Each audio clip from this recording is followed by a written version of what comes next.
A las armas.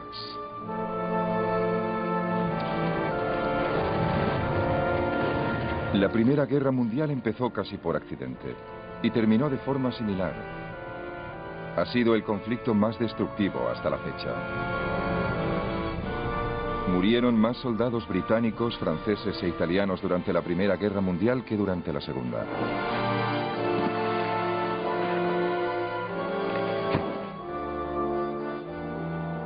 Fue el primer conflicto genuinamente global, y la guerra se libró no solo en los campos de Francia y Flandes, sino también en las montañas, los desiertos, el mar y el aire. La Primera Guerra Mundial marcó el siglo XX. Fue la chispa que encendió la Revolución Rusa y encumbró a Norteamérica como potencia mundial. Las fisuras de su fallido acuerdo de paz llevarían al mundo a una segunda y terrible guerra mundial, solo 20 años después, y de ahí a la Guerra Fría. Pero los ideales por los que los hombres de 1914 lucharon siguen moldeando nuestro mundo en la actualidad: nacionalismo y democracia, el derecho internacional y los derechos de las naciones. Ahora, tras el colapso del comunismo, el mapa europeo se parece al trazado por la Primera Guerra Mundial. Vivimos con sus amargas e irresolutas consecuencias en Oriente Próximo y en los Balcanes. Fue precisamente en los Balcanes donde empezó todo hace casi 100 años.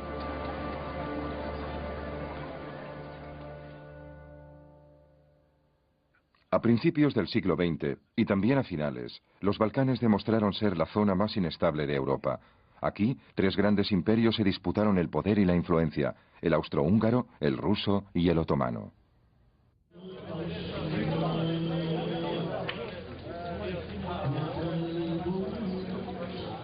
Durante siglos, los turcos otomanos ostentaron el poder. Serbia, Bosnia y Albania estaban bajo su control.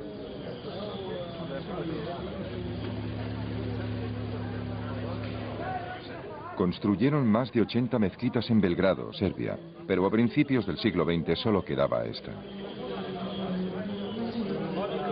Los serbios habían echado a los turcos y se habían establecido como un reino eslavo independiente.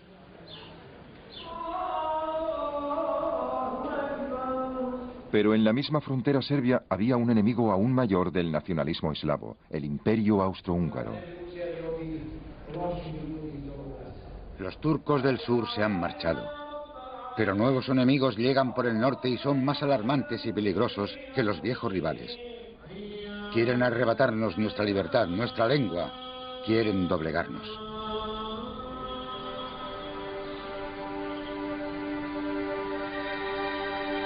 Gavrilo Princip nació en una región montañosa pobre de Bosnia.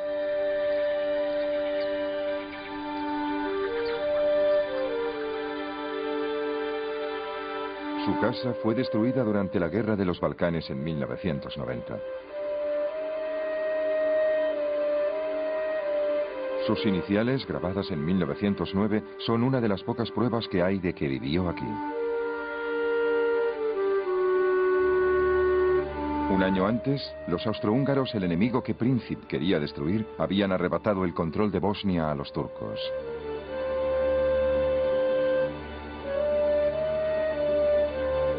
Su particular blanco era el heredero al trono austrohúngaro, el archiduque Francisco Fernando, miembro de la familia en el gobierno, los Habsburgo.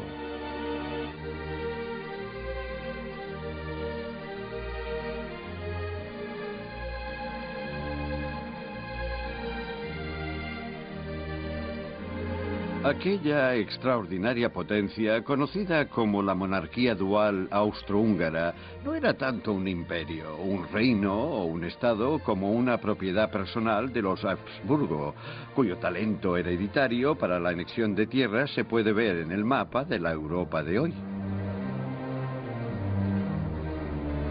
El imperio lo gobernaba el tío de Francisco Fernando, Francisco José. Se sentaba sobre 2 tronos, en uno como emperador de Austria y en otro como rey de Hungría. En 1914 llevaba 66 años en el poder. Se los había pasado intentando evitar cualquier tipo de cambio. Casi nunca se le vio sin su uniforme militar y odiaba el concepto de reforma política. En una ocasión le dijo al presidente norteamericano Theodore Roosevelt: «Soy el último monarca europeo de la vieja escuela».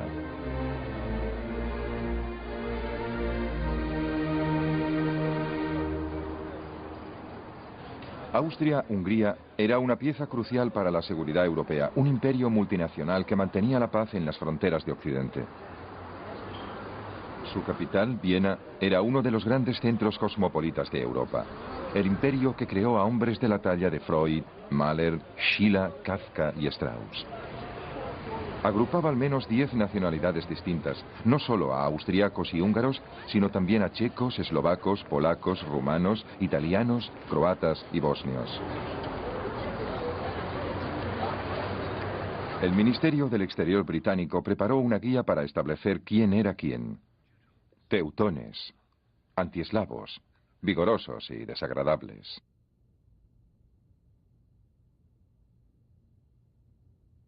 Eslovacos, ignorantes pero con dotes artísticas. Checos, enérgicos, fuertes, muy nacionalistas. Pero también era un imperio en un estado de crisis constante. Polacos, dispuestos a todo por la independencia polaca. Serbobosnios, pro-yugoslavos. Italianos, anti-austríacos. En todo el imperio, solo los húngaros y los austríacos tenían poder real, y los húngaros se negaban a compartirlo con los demás.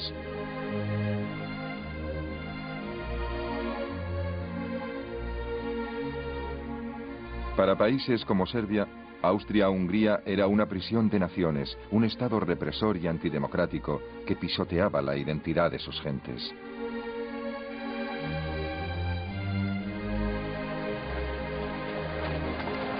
En 1905 hubo manifestaciones nacionalistas en Viena.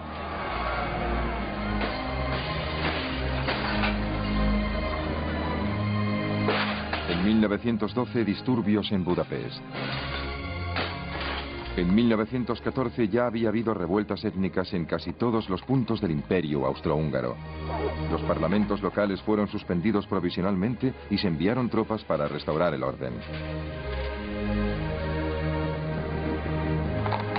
Los problemas internos de Austria-Hungría eran toda una oportunidad para sus enemigos.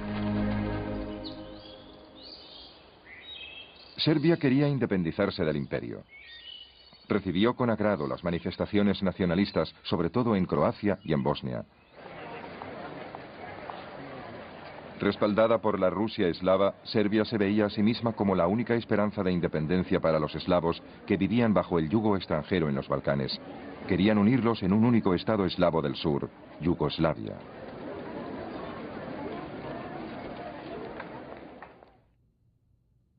Dragutin Dimitrievich era un oficial del ejército serbio.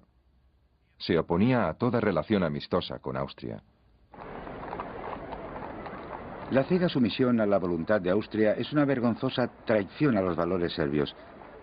Soy consciente de que Serbia debe a toda costa convertirse en líder no solo de los serbios, sino de Yugoslavia.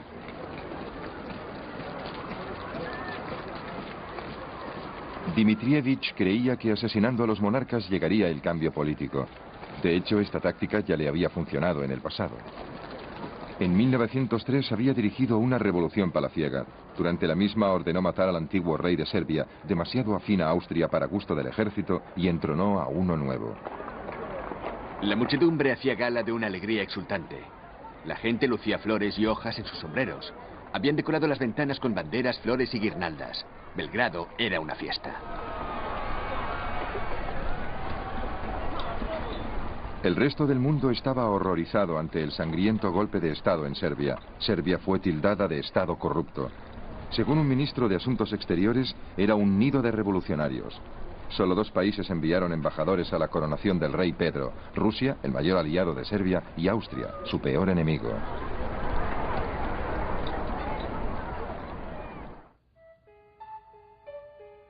Dimitrievich también había sido uno de los cofundadores de la Mano Negra, una sociedad militar secreta cuyos principales métodos para estabilizar Yugoslavia eran el terrorismo y el asesinato.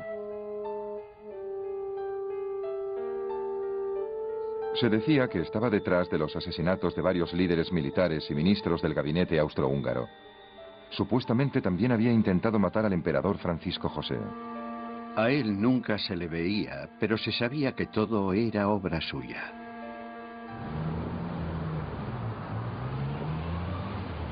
Durante la primavera de 1914, Gavrilo Princip también estaba en Belgrado, hablando de revolución con sus amigos.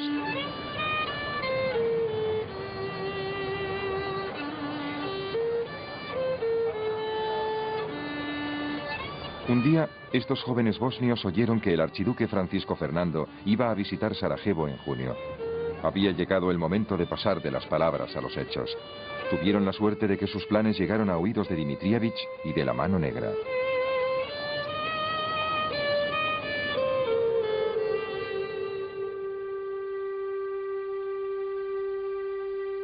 Dmitrievich trabajaba en la fortaleza de Kalemegdan, en Belgrado, como jefe de inteligencia del ejército serbio.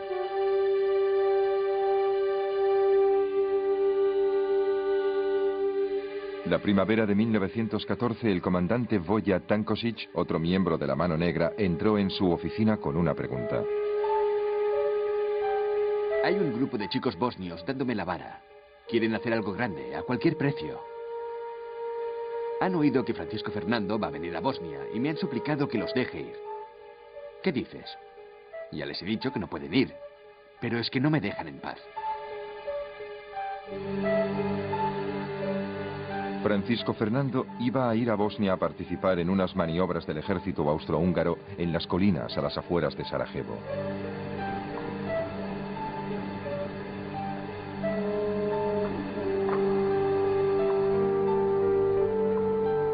Como jefe de la inteligencia, Dmitrievich temía que aquellas maniobras no fueran más que una cortina de humo y que lo que Francisco Fernando realmente estuviese planeando fuese la invasión de Serbia.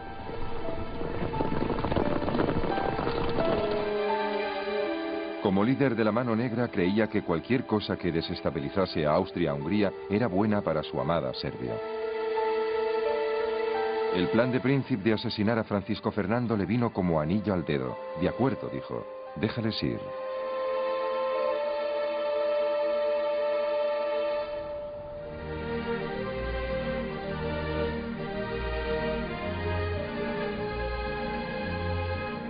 A diferencia de Gavrilo Princip, el archiduque Francisco Fernando era un excelente tirador. Uno de sus castillos, Konopishcht, en la actual República Checa, está lleno de trofeos de caza. A los 50 años había matado a 5.000 ciervos y a otros 200.000 animales, todos cuidadosamente numerados. Todo aquel que perturbase la paz del archiduque en Konopishcht, irrumpiendo en sus tierras, como le había pasado más de un domingo a algún excursionista despistado, tenía que vérselas con un irascible y casi colérico propietario.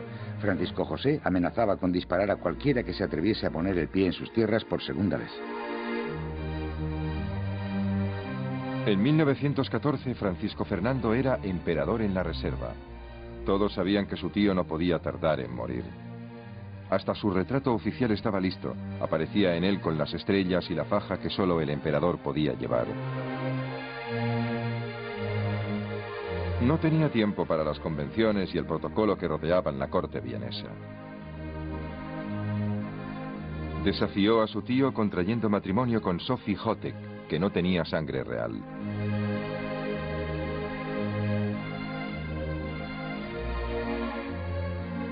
Lo más inteligente que he hecho en mi vida ha sido casarme con Miss Sof. Ella lo es todo para mí. Mi esposa, mi consejera, mi médico, mi ángel de la guarda. En una palabra, toda mi felicidad. Francisco Fernando también tenía una postura radical frente a la reforma política. Reconocía que cuanto menos poder tuviesen las minorías nacionalistas dentro del imperio, más alianzas buscarían en el extranjero. El antiguo sistema permitía a germanos y húngaros dominar el gobierno. Era un sistema que no podía durar. ¿Cómo no me va a sorprender cualquier rastro de lealtad entre los nacionalismos después de cómo los hemos tratado durante todos estos años? Los quiero de mi lado, es nuestra única esperanza de futuro. En 1914 el emperador alemán visitó a Francisco Fernando en Konopiszch. El Kaiser tenía una solución sencilla para hacer frente a las problemáticas minorías nacionalistas. Los eslavos no han nacido para gobernar, sino para obedecer. Debemos hacer que lo asuman. Que no miren a Belgrado en busca de ayuda, que se lo saquen de la cabeza.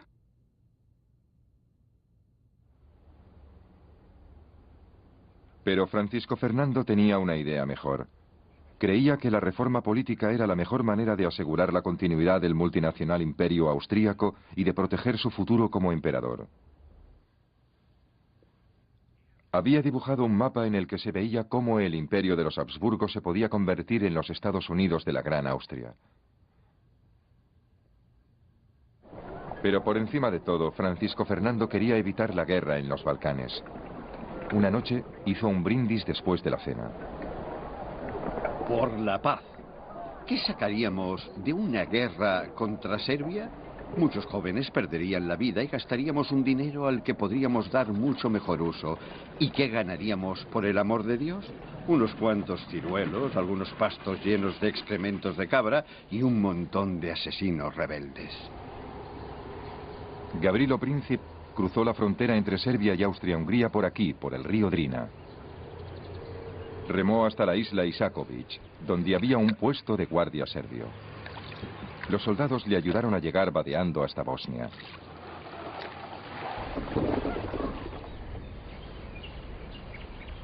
Desde aquí se dirigió a Sarajevo, donde se encontró con los otros 6 chicos que participaron en la conspiración.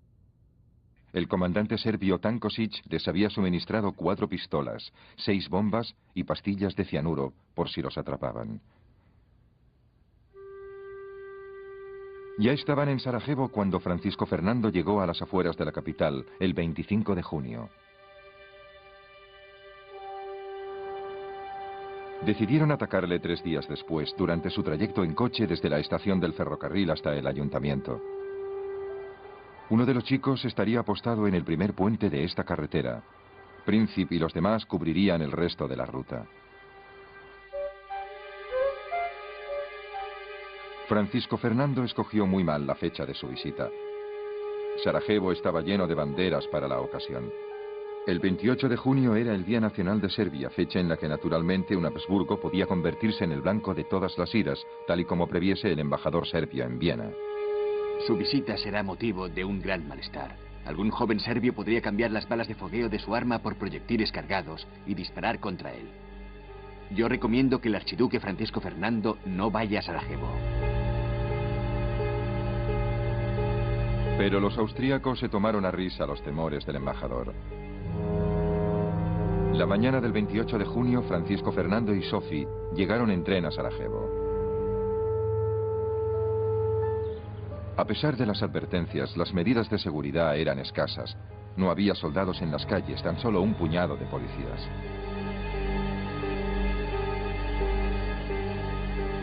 El coche real era un Graf Steyr. Y a petición de Francisco Fernando circulaba descapotado, lentamente, para que la gente pudiera verle y él pudiera disfrutar de la vista.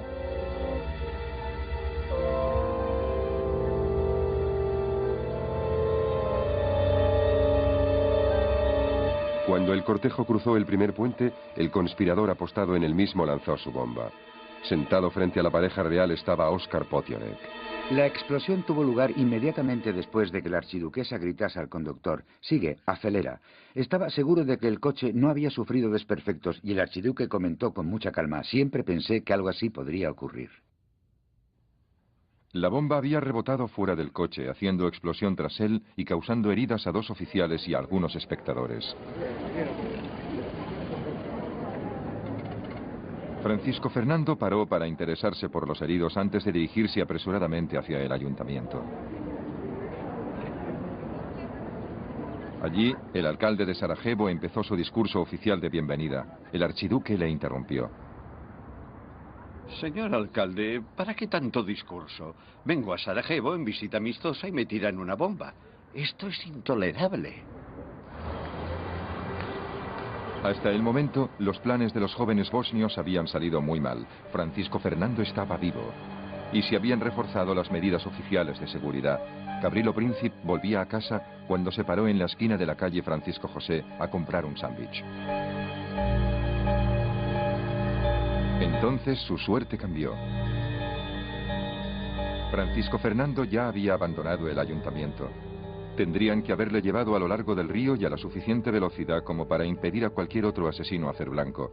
Pero el conductor oficial giró por error en la esquina de la calle Francisco José. Mientras el coche real daba marcha atrás para volver a la carretera principal, Princip se encontró de cara con su blanco. En aquel preciso instante oí un disparo, seguido rápidamente de otro, y vi en la misma décima de segundo a un hombre de pie frente a mí, al que un grupo de gente reducía, y el reluciente sable de un guardia de seguridad descendiendo sobre él. Un hilillo de sangre brotó de la boca de Su Alteza, manchándome la mejilla derecha. La archiduquesa gritó: «¡Santo cielo! ¿Qué te ha pasado?». Después se deslizó en su asiento y quedó tendida en el suelo del coche. Yo pensé que se había desmayado. Entonces oí a Su Alteza Imperial que le decía: «Sophie, Sophie, no te mueras.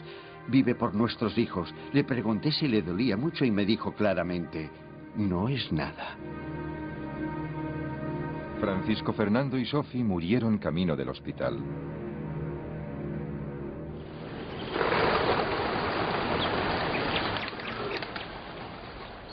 El pueblo serbio no sabía que un grupo de oficiales del ejército había patrocinado en secreto su asesinato. Pero llegó a la misma conclusión que el resto del mundo. Era como si todo el país hubiese apretado el gatillo. Los elementos proaustríacos entre los allí presentes enloquecieron. La conmoción del momento se convirtió en furia contra los serbios y todo lo serbio. Las tiendas, escuelas e iglesias serbias fueron asaltadas y saqueadas. Las calles se llenaron de muebles, ropa, bicicletas, libros e incluso iconos y cruces.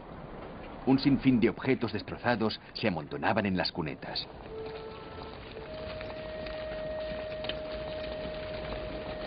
Cerca de 200 serbios fueron arrestados solo en Sarajevo. Funcionarios locales colgaron a varios en la cárcel de la ciudad. Otros muchos murieron en pogromos a lo largo de Bosnia-Herzegovina.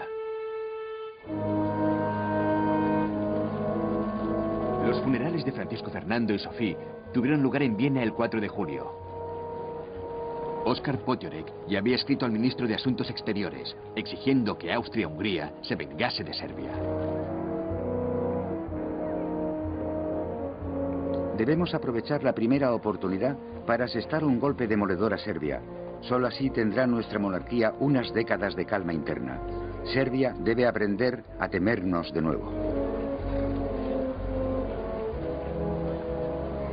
El jefe del Estado Mayor austrohúngaro, Konrad von Hotzendorf, estaba de acuerdo. Este crimen no es obra de un fanático aislado. Este asesinato es la declaración de guerra de Serbia a Austria-Hungría. Si perdemos esta ocasión, la monarquía quedará expuesta a nuevas revueltas étnicas. Austria-Hungría debe ir a la guerra por motivos políticos.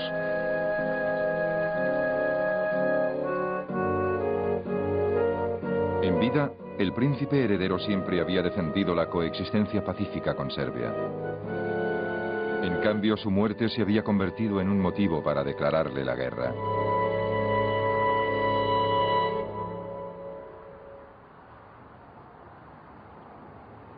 El asesinato de Francisco Fernando no encendió los ánimos en Europa de forma inmediata. La tensión internacional seguía siendo escasa a principios de julio. Pero entre bastidores, en Viena, los líderes austrohúngaros planeaban cómo vengarse de Serbia, sin tener que atenerse a las represalias de sus poderosos amigos.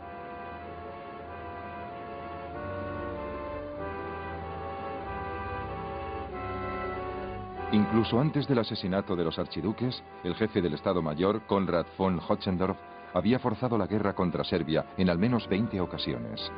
Una vez más lo volvía a intentar. Le dije a Su Majestad que, en mi opinión, la guerra contra Serbia era inevitable. Tiene toda la razón, me contestó Su Majestad, pero ¿cómo vamos a declararle la guerra cuando todo el mundo, y en especial Rusia, se volverá en nuestra contra? Contamos con el apoyo de Alemania, le dije. Su Majestad me lanzó una mirada inquisitoria y me dijo, ¿está seguro de eso? Fue en aquel preciso instante cuando la que pudo haber sido una guerra más en los Balcanes se empezó a convertir en la Primera Guerra Mundial. El emperador austrohúngaro Francisco José buscó el apoyo del Kaiser alemán. El 6 de julio recibió la respuesta que deseaba. El gobierno alemán opina que nos corresponde a nosotros decidir qué hacer. Independientemente de lo que decidamos, podemos estar seguros de que Alemania estará a nuestro lado como fiel aliada y amiga de nuestra monarquía.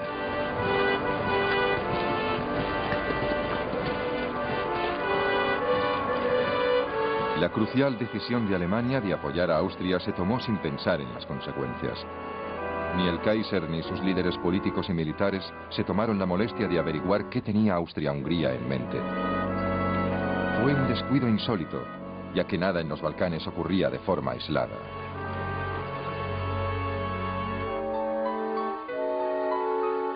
Europa estaba dividida en dos bandos. En uno estaban Alemania, Austria, Hungría e Italia. En el otro, Francia y Rusia. Entrar en guerra con un país podía suponer entrar en guerra con todos los de su bando. Nadie sabía cómo reaccionaría Rusia si uno de los principales países balcánicos era atacado. Podría entrar en guerra con Austria para proteger a Serbia. Y entonces Alemania tendría que luchar para defender a su aliada, Austria.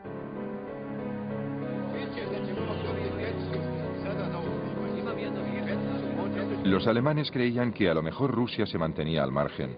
El embajador alemán en San Petersburgo insistió en que Rusia no se iba a arriesgar a entrar en guerra por miedo a una revolución interna.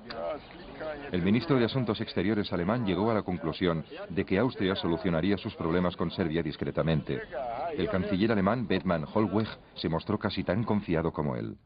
El crimen de Sarajevo es censurable. Pero políticamente hablando, su resultado ha sido positivo, ya que Rusia está muy disgustada con los serbios.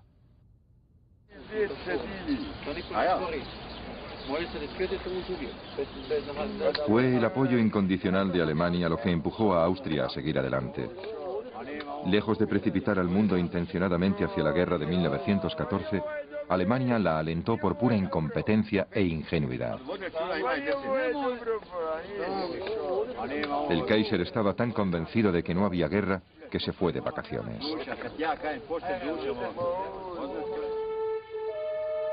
En Sarajevo, el juicio de Gavrilo Princip ya estaba en marcha. El tribunal oyó suficientes testimonios como para determinar que varios oficiales del ejército serbio le habían ayudado. Eso y el apoyo incondicional de Alemania eran motivos más que suficientes para Austria. Princip fue condenado a 20 años de cárcel, donde moriría en 1918. Austria envió a Serbia un ultimátum. Este documento era el pretexto de Austria para ir a la guerra. Estaba lleno de cláusulas y exigencias tan desmedidas e insultantes que Serbia jamás las aceptaría. Pero en caso de que lo hiciera, el embajador austríaco en Belgrado había recibido órdenes de rechazar cualquier respuesta como inaceptable. Entregó el ultimátum a las 6 de la tarde del 23 de julio de 1914. Slavka Mihailovic era un médico de Belgrado. La noticia del ultimátum se extendió rápidamente y pronto saltó la alarma social.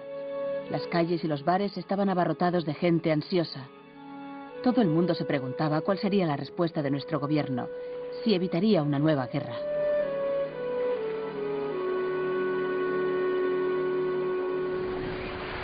El ultimátum de Austria pilló a los diplomáticos de todo el mundo desprevenidos.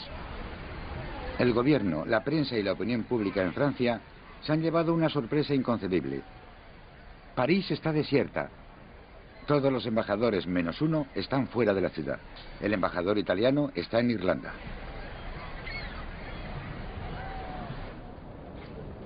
El Kaiser estaba en su yate en Noruega, cuando el texto del ultimátum austríaco llegó.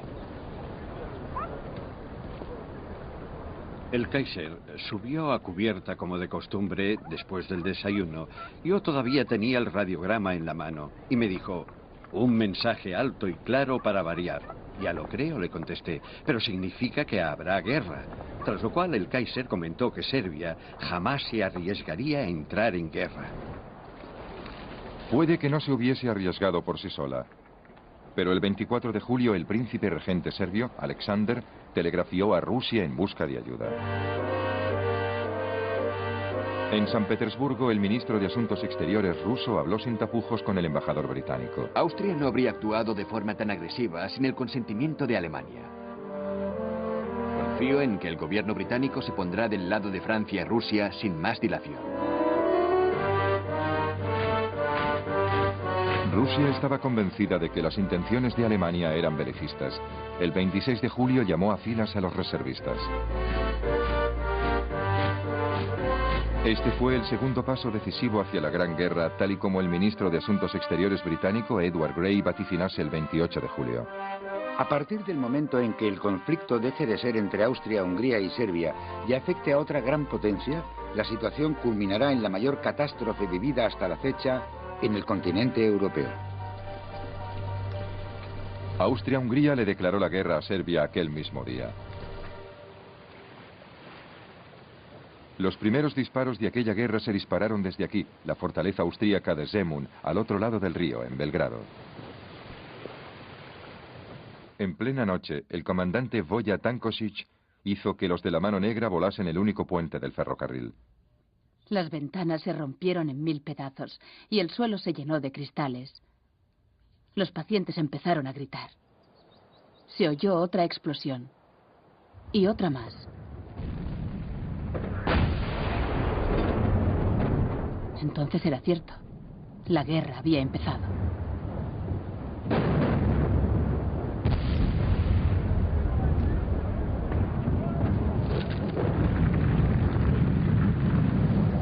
He merecido el nombre que los turcos habían dado a nuestra antigua ciudad, la Casa de las Guerras. Los obuses, disparados desde distintos puntos, cruzaban su espacio aéreo.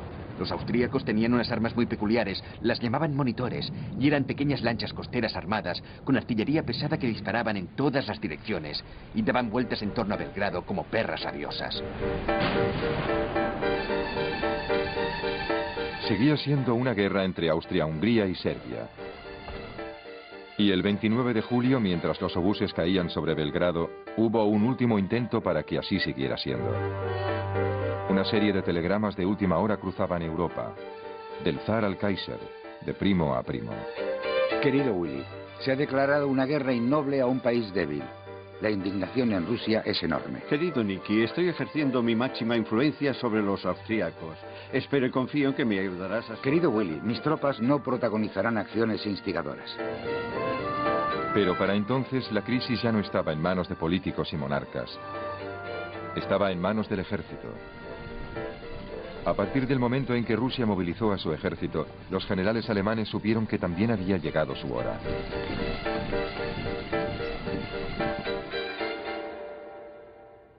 La alianza entre Francia y Rusia significaba que Alemania se enfrentaba a una guerra en dos frentes.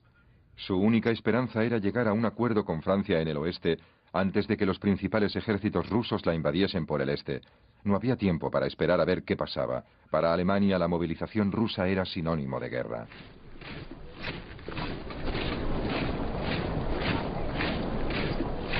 Alemania no buscaba pelea. Sus generales sabían que una guerra europea sería larga y devastadora, incluso para los que saliesen victoriosos de ella. Pero si tenía que ocurrir, pensaron, cuanto antes mejor. Por lo que sabemos, Rusia estará preparada para luchar dentro de unos años. Para entonces, su numeroso ejército nos aplastaría y ya habría construido su flota báltica y varios ferrocarriles estratégicos. Nosotros, por nuestra parte, seríamos más débiles. El 1 de agosto, Alemania declaró la guerra a Rusia. 2 días después, le declaró la guerra a la aliada rusa, Francia.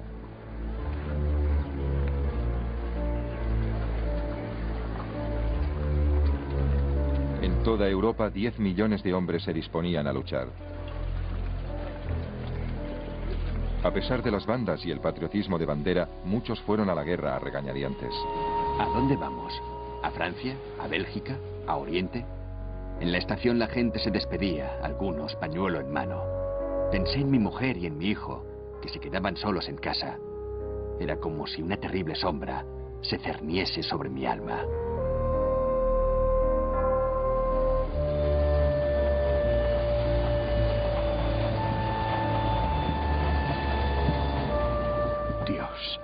Aquella ciudad no se acababa nunca. Se me clavaba la bayoneta y el cuello me apretaba. Pero entonces alcé la vista y vi una chica muy guapa. Estaba llena de admiración, conmovida por el espectáculo.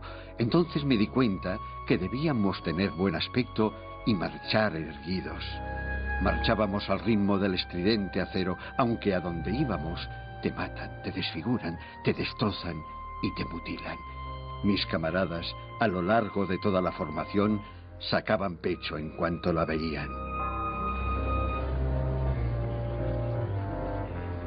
Mis camaradas están muy alterados. Los solteros están tranquilos, incluso bromean sobre la guerra. Los hombres de familia están deprimidos. Algunos dicen que no sacaremos nada de esta guerra, que los alemanes nos van a vapulear. ¿Qué ganamos nosotros, los campesinos soldados? ¿Por qué tenemos que luchar por culpa de unos serbios ofendidos? Los altos mandos, como los soldados, tampoco tenían muy claro por qué se luchaba. No tenían listas con objetivos de guerra. Alemania, Austria, Serbia, Rusia y Francia estaban convencidas de que libraban una guerra defensiva a la que se habían visto empujadas por otros.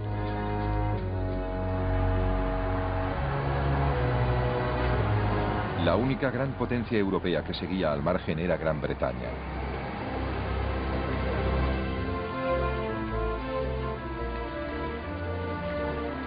El 2 de agosto de 1914, Gran Bretaña seguía en paz, pero le quedaba poco. Hemos pasado muchos nervios mientras llamaban a filas a los reservistas. Todos los ferrocarriles están vigilados. Todo apunta a esa gran guerra, de la que se habla desde hace tanto tiempo. Pero Gran Bretaña era la única gran potencia que no podía alegar haber sido víctima de una agresión. Nadie la había atacado. ¿Por qué iba a luchar? Según el Manchester Guardian, no era para defender los derechos de pequeñas naciones, al menos no los de Serbia. Si pudiésemos remolcar a Serbia mar adentro y hundirla, el aire en Europa sería, de repente, más puro. Gran Bretaña no estaba condicionada por la firma de un tratado, como el ministro de Asuntos Exteriores, Edward Grey, recordó al Parlamento. Nosotros estamos al margen de la alianza franco-rusa. Ni siquiera conocemos los términos de su alianza. Pero en privado, Grey y otros líderes sabían que Gran Bretaña tenía que luchar. Si Gran Bretaña permanecía neutral, la guerra seguiría amenazando su vasto imperio, su comercio internacional y su seguridad. Además, Gran Bretaña necesitaba conservar su amistad con Francia y Rusia. Incluso en tiempos de paz, no era lo bastante fuerte como para defender su imperio de todos los demás. En África y en India, la seguridad de las colonias británicas dependía de la buena voluntad de Francia y Rusia. En 1914, Gran Bretaña temía a sus amigos tanto como a sus enemigos. Si le fallamos a Rusia ahora, no podremos seguir contando con su amistosa cooperación en Asia, algo de vital importancia para nosotros. Pero por encima de todo, Gran Bretaña no se podía permitir que una victoriosa Alemania dominase Europa. Si Alemania invadía los puertos del canal, el control de Gran Bretaña sobre los océanos se vería amenazado. El primer ministro Herbert Asquith adoptó una postura muy pragmática. Si Francia pierde la guerra, los intereses británicos se verán seriamente dañados. A las 23 horas del 4 de agosto, Gran Bretaña le declaró la guerra a Alemania. Era como esperar la señal para bajar una palanca que catapultaría a millones de personas a la muerte. Las graves notas del Big Ben se oyeron en la noche. Fueron las primeras campanadas de la hora más fatídica de Gran Bretaña desde que surgiese de las profundidades del océano. Hasta el último rostro se crispó de repente en una mueca de dolorosa intensidad. Es horrible pensar en todo el sufrimiento que seguirá a nuestra movilización. Supongo que cuanto menos lo pensemos, mejor. Nunca hablamos de la muerte, y son pocas las veces que pensamos en ella. Cuando los demás duermen y tú estás despierto, es cuando te preguntas qué nos irá a deparar el futuro. El gobierno británico tenía un libro de guerra con los pasos a seguir en caso de emergencia. Los líderes del país sabían que iba a ser una lucha larga y dolorosa, un proceso lento y machacón, una guerra de asedio en la que el enemigo se rendiría al hambre. Sin Sin embargo, la mayoría de los civiles no sabían dónde se metían. En toda Europa hubo una gran demanda de fondos en los bancos. La guerra no puede durar más de un año, le dijo el ministro de Economía francés a un general británico. Pasado ese tiempo, el dinero para costearla se habrá acabado.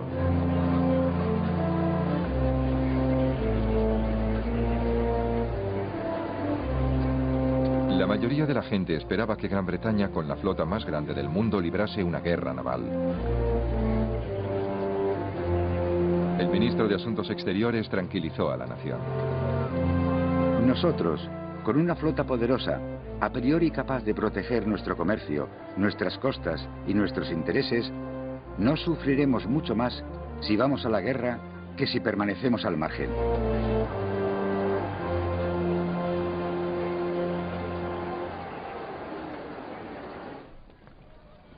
Bert Fielder era sargento de la Marina Real. Con estas palabras tranquilizó a su mujer. Mi querida Nell, no creo que esta guerra vaya a ser ni la mitad de mala de lo que la gente espera. No es una empresa difícil para Inglaterra, así que no tienes por qué preocuparte. Mientras pueda mantenerte informada sobre dónde me encuentro, todo irá bien. Pero las armas con las que el mundo fue a la guerra eran tan nuevas que muy pocas habían sido disparadas con rabia. Los distintos países llevaban menos de 10 años armados con buques de guerra y submarinos. Nadie sabía en realidad cómo usarlos. Todas las potencias europeas habían estado almacenando lo último en artillería, ametralladoras y obuses. Pero ninguna había librado una gran guerra en Europa desde hacía más de 40 años. La crisis había estallado en los Balcanes. Y mientras los austríacos se enfrentaban a los serbios, la Primera Guerra Mundial comenzaba aquí, como haría poco después en todas partes. Una guerra en la que se saldarían antiguas cuentas pendientes y se pasaría completamente por alto toda ética del combate. Esta guerra nos está llevando a un país habitado por una población fanática y llena de odio hacia nosotros. Debéis mantener una conducta de extrema severidad, de extrema dureza y extrema desconfianza hacia todo el mundo. En algunos sectores, civiles serbios libraban una guerra de guerrillas, civiles sin uniforme, al margen del ejército regular. Era difícil para los soldados austríacos distinguir entre quién era su enemigo y quién no. Aún así, sus represalias contra el pueblo serbio fueron atroces.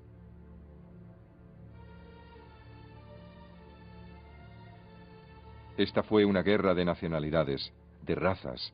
No se luchaba contra ejércitos enemigos, sino contra pueblos enemigos. Durante el primer mes de la guerra, 4.000 civiles en Serbia Occidental fueron asesinados o dados por desaparecidos. Prendían fuego a las casas, las saqueaban, violaban y mataban. Vi 17 cadáveres de mujeres, niños y niñas atados con una cuerda en una zanja junto a la carretera. Los habían asesinado a todos. A las 9 de la mañana fui a Lesnik a buscar municiones para la batería. Por toda la ciudad se veían las atrocidades protagonizadas por el enemigo a su paso. Habían colgado a 10 personas, entre ellas algunos niños, cerca de la iglesia.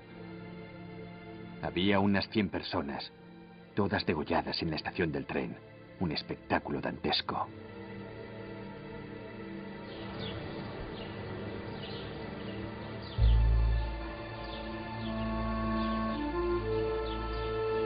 En la ciudad serbia de Priniavor, este mausoleo es un homenaje a los que murieron. El gobierno serbio encargó a un médico suizo, Rodolf Reis, un informe sobre las matanzas. El alto mando del ejército invasor organizaba sistemáticamente matanzas de civiles. Toda la responsabilidad debe recaer en los altos mandos, así como la vergüenza en la que ha sumido de por vida a su ejército.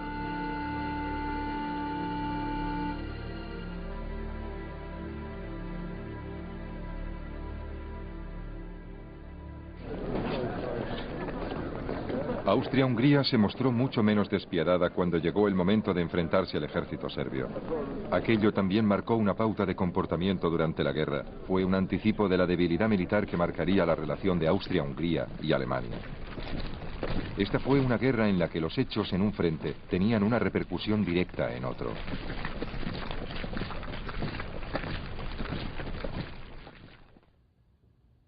Alemania contaba con que su aliada Austria-Hungría defendería el frente oriental. Con Rusia concentrada en sus fronteras, Alemania se horrorizó al saber que Austria había concentrado sus reservas no frente a Rusia, sino en los Balcanes, frente a Serbia.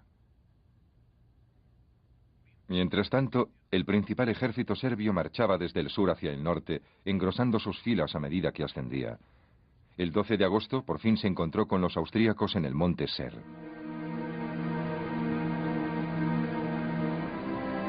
Los serbios tomaron fuertes posiciones defensivas a lo largo de toda la cordillera montañosa y esperaron a que los austríacos cayesen en su trampa. Los serbios nos rodearon. La artillería serbia tenía el alcance perfecto. Tuvimos la mala suerte, según nos informaron nuestros superiores, de haber ido a parar al campo de prácticas de artillería serbio. De chiste. Los serbios rechazaron con facilidad el ataque austrohúngaro. Veíamos cómo el enemigo se retiraba a lo largo del río. Su tren de municiones dejó todos los carros en el valle y huyeron en cuanto nuestra artillería hizo blanco. ¿Un ejército derrotado? No. Una muchedumbre descontrolada que corría hacia la frontera presa del pánico. Los conductores fustigaban a sus caballos, oficiales y soldados empujaban y apretujaban entre las columnas de vagones.